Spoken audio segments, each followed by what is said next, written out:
չպետք է մոռանանք, թե ինչու են այս ցեղասպանական գործողությունները տեղի ունեցել եւ հիմա ինչ իրավիճակում ենք, գիտակցելով, որ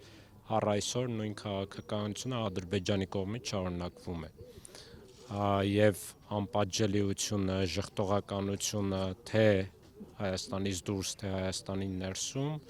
լրացուցիչ վտանգներ, սպառնալիքներ են ներկայացնում, որ կարող են նման իրադարձությունները կրկնվել, ընդ որում Արցախի ժողովրդի ցեղասպանությունը եւ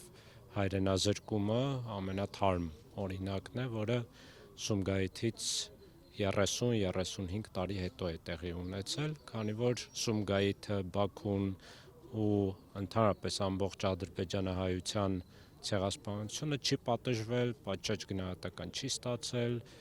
պատմության դասերը չեն քաղել եւ մենք եւ ընդհանրապես քաղաքակիրթ մարդկությունը։ Պարոն Բեգլարյան, այսօր ձեր կարծիքով ինչու իշխանության որևէ ներկայացուցիչ այստեղ չէ, այն պարագայում, երբ մենք տեսնում ենք, թե Ալիևը ճակերտավոր Խոջալույի դեպքերը ինչպես է միջազգային տարբեր հարթակներում տարածում, մաթափ տալիս Հայաստանի վրա, որ ագրեսոր է եւ ցեղասպանություն է իրականացրել։ Հակահարվածը սրա ում կողմից պետք է լինի Ալիևին։ Իհարկե Հայաստանի իշխանությունների, բայց արդեն անակնկալ չէ ու զարմանալի չէ, թե ինչու Հայաստանի իշխանությունները որևէ կերպ արձագանք չեն տալիս, որևէ կերպ կանխարգելիչ գործողություններ չեն կատարում, այլ հակառակը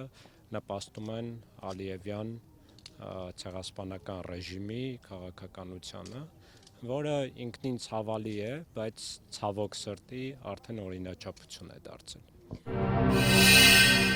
Բաժանորդագրվեք Արմաթ մեդիայի ալիքներին YouTube-ում, Facebook-ում, Instagram-ում և Telegram-ում։